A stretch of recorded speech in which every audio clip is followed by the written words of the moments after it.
Hello नमस्कार दोस्तों, मैं हूं सुजाता और आप सभी का स्वागत है हमारे इस YouTube channel learn and motive पे। तो आज हम देखेंगे सिंधु घाटी सभ्यता की 20 इंपॉर्टेंट क्वेश्चन जो कि सभी एग्जाम्स के लिए बहुत ही महत्वपूर्ण हो जाते हैं।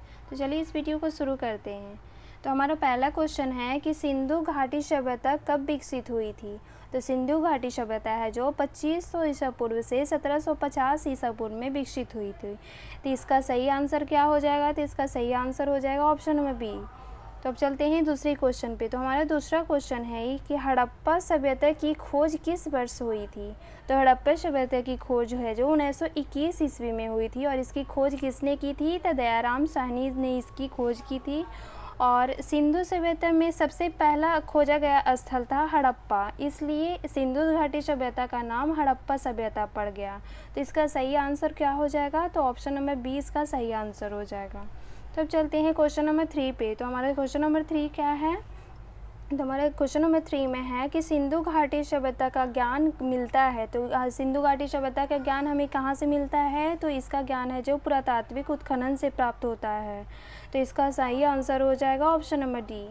अब चलते हैं चौथे क्वेश्चन पे। तो हमारा चौथा क्वेश्चन है कि हड़प्पा कालीन लोगों ने नगरों तथा घरों के विन्यास के लिए कौन सी पद्धति अपनाई थी? तो वो है जो ग्रिड पद्धति को अपनाई थी। तो इसका सही आंसर हो जाएगा ऑप्शन नंबर डी। अब चलते हैं पांचवें क्वेश्चन पे। तो हमारा पांचवा क्वेश्चन है कि सिंधु घाटी सभ्यता की लिपि कौन सी थी।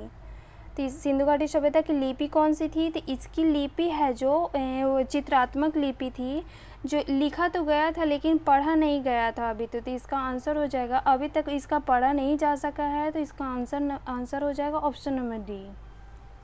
अब चलते हैं छठे क्वेश्चन पे। हमारा क्वेश्चन नंबर 6 है कि सिंधु घाटी के लोगों की एक महत्वपूर्ण रचना निम्नलिखित में से किसकी मूर्ति थी? तो वह है जो नृत्य करती हुई बालिका की मूर्ति थी, जो हमें मोहनजोदड़ो से प्राप्त हुई है। और ये मूर्ति है जो कांसे की बनाई हुई थी।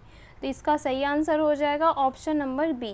तो अब चलते हैं क्वेश्चन नंबर 7 पे। तो हमारा क्वेश्चन नंबर 7 है कि सिंधु अर्थव्यवस्था की ताकत क्या थी। तो इसकी है जो इसका मतलब है कि आधार इसका क्या था। तो इसका आधार कृषि था और इसका आधार था जो कृषि था और पशुपालन भी था।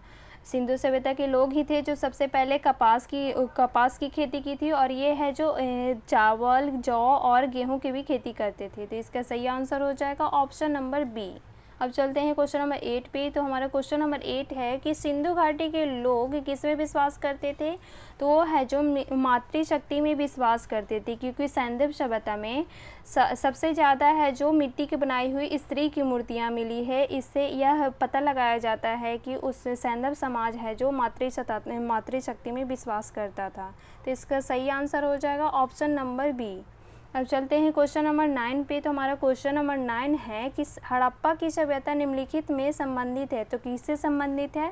तो कांस्य युग से संबंधित है। हड़प्पा सभ्यता को है जो सैंधव सभ्यता भी कहा जाता है और इसे है जो कांस्य युग के नाम से भी जाना जाता है। तो इसका सही आंसर हो जाएगा ऑप्शन नंबर ए।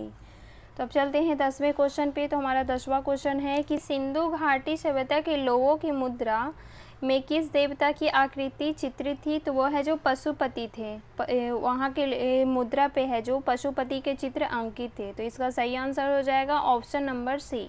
अब चलते हैं क्वेश्चन नंबर 11 पे। तो हमारा क्वेश्चन नंबर 11 है कि हड़प्पा सभ्यता के किस स्थल से एक उन्नत जल प्रबंधन प्रणाली का पता चलता है। तो वह है जो धौलावीरा से पता चलता है। वर्तमान में अभी धौलावीरा कहाँ पे है? तो धौलावीरा है जो गुजरात के कच्छ जिले में स्थित है। तो इसका सही आंसर हो जाएगा ऑप्शन नंबर बी। तब चलते हैं क्वेश्चन नंबर 12 पे।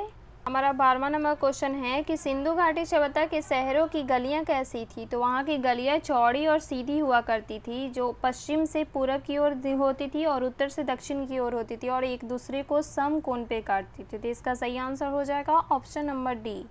और चलते हैं क्वेश्चन नंबर 13 पे। तो हमारा क्वेश्चन नंबर 13 है कि किस सिंधु कालीन स्थल से एक ईंट पर बिल्ली का पीछा करते हुए कुत्ते के पंजों के निशान मिले हैं। तो वो है जो चंद्रहुदरो से प्राप्त हुए हैं। चंद्रहुदरो की खोज किसने की थी? तो गोपाल मजुमदार ने 1931 ईस्वी में की थी। तो इसका सही आंसर हो जाएगा ऑप्शन नंबर डी।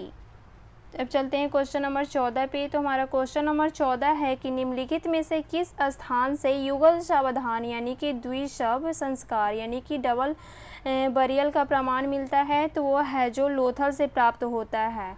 तो वो लोथल वर्तमान में कहाँ पे है? तो अभी गुजरात के अहमदाबाद डिस्ट्रिक्ट में स्थित है, जो कि भोगवा नदी के किनारे था। तो इसका सही आंसर हो जाएगा ऑप्शन नंबर ए।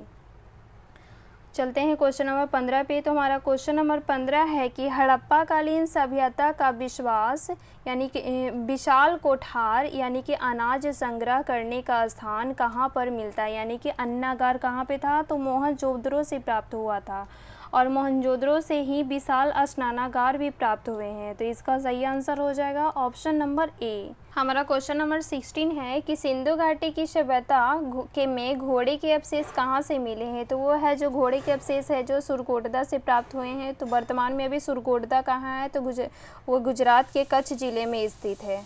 तो इसका सही आंसर हो जाएगा ऑप्शन नंबर सी। अब चलते हैं अगले प्रश्न पे। तो अगला प्रश्न है हमारा कि हड़प्पा सभ्यता के निवासी थे तो क्या थे? तो शहरी थे।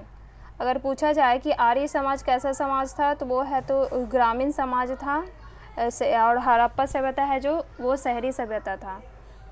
तो इसका सही आंसर हो जाएगा ऑप्शन नंबर ए।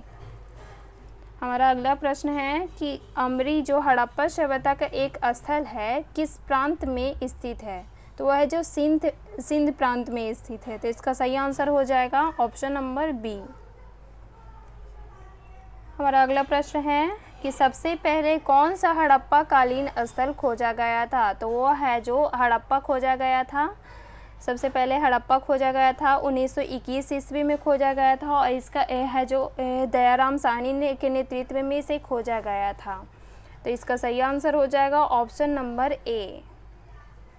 हमारा क्वेश्चन है 20 नंबर की हड़प्पा सभ्यता की खोज किस वर्ष में हुई थी? तो हड़प्पा सभ्यता की खोज है जो 1921 ईस्वी में हुई थी, जो दयाराम साहनी ने की थी। तो इसका सही आंसर हो जाएगा ऑप्शन नंबर बी।